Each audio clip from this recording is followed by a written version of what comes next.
যেটা তোমাদেরকে বলেছিলাম বন্ধুরা, যে রকস্টার সিনেমাটা কিন্তু হিট। হ্যাঁ ভাই, একদম ক্লিন হিট বা ব্লকবাস্টার বলা চলে।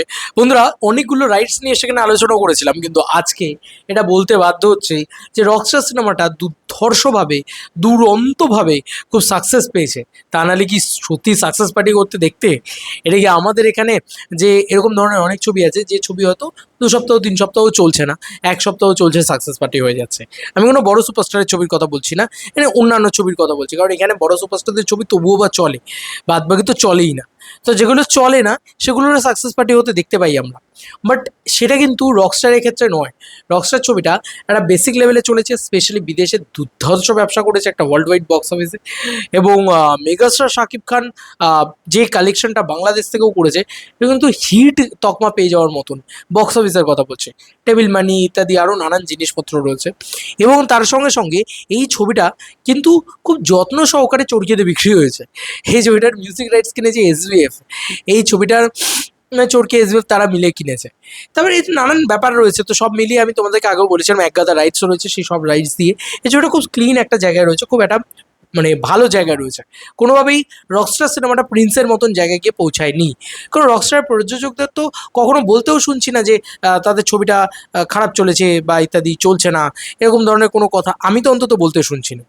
এবার পয়েন্ট হচ্ছে, শাকিব খানকে আমি পৌঁছাদির ভিডিও দেখলাম, শাকিব খানকে অলরেডি একটা জায়গায় দেখা গিয়েছে আহমেদ হাসান সানি, তারপরে আজমান রুশো, তাদের সকলের সাথে গলা ছেড়ে গান গাইতে। তার মানে তিনি যেই প্রজেক্টটাকে কতটা এনজয় করে করেছেন সেটা পরিষ্কার বোঝা যাচ্ছে। এবং সেদিনকে সম্ভবত রকস্টার সিনেমার সাকসেস পার্টি ছিল। শাকিব খান কখনো ফেক জিনিসপত্রে বিশ্বাস করেন না, এটা আমরা বিশ্বাস করি। সেক্ষেত্রে আমি এইটুকু বলতেই পারি যে মেগাস্টার শাকিব খান যখন গলা ছেড়ে গানটা গেয়েছেন, তখন গ্যারেন্টি টু গ্যারেন্টি এইটুকু জেনে রাখো, ছবিটা ব্লকবাস্টার হয়ে গেছে ভাই। শাকিব খানের ফেসিয়াল এক্সপ্রেশন, শাকিব খানের বডি ল্যাঙ্গুয়েজ দেখে সেরকমটা তো অন্তত আমার মনে হয়েছে। মানে আমি যতটুকু যা ভিডিওটা দেখলাম, আমার খুবই ভালো লেগেছে। ভিডিওটা অলমোস্ট সোশ্যাল মিডিয়াতে ভাইরাল। তো যাই হোক, রকস্টার সিনেমাটাকে আমরা কি ইতি টানবো? না না, ইতি টানার সময় বোধহয় এখনও আসেনি, কারণ এখনও নানান ফেস্টিভ্যাল উইন্ডো বাকি রয়েছে, মানে বা উইকেন্ড বাকি রয়েছে। যেরকম ধরো শুক্রবারটা বাকি রয়েছে, প্রত্যেক শুক্রবারে একটা করে কালেকশন বাকি রয়েছে। এরমভাবে আস্তে আস্তে রকস্টার ছবিটা কিন্তু টুক টুক টুক টুক টুক টুক টুক টুক করে লম্বা রেসের ঘোড়া বা লম্বা রেসের কালেকশন কিন্তু করতে থাকবে, এবং যে কারণে ছবিটা একটা ক্লিন হিট তো হয়েই যাবে, মানে সেটা আর কোনো জায়গাই নেই। এবং সাকসেস পার্টি হয়েছে যখন, তাহলে তোমরাই বোঝো যে সিনেমাটা কী। মানে সাকসেস পার্টিটা তো হয়েছে, সেক্ষেত্রে সিনেমাটা যে হিট এটা তো বোঝা যাচ্ছে, পরিষ্কার হয়ে যাচ্ছে না? তা নাহলে সাকসেস পার্টিটা হলো কেন? তো এটা কিন্তু একদম ক্লিয়ার হয়ে যাচ্ছে।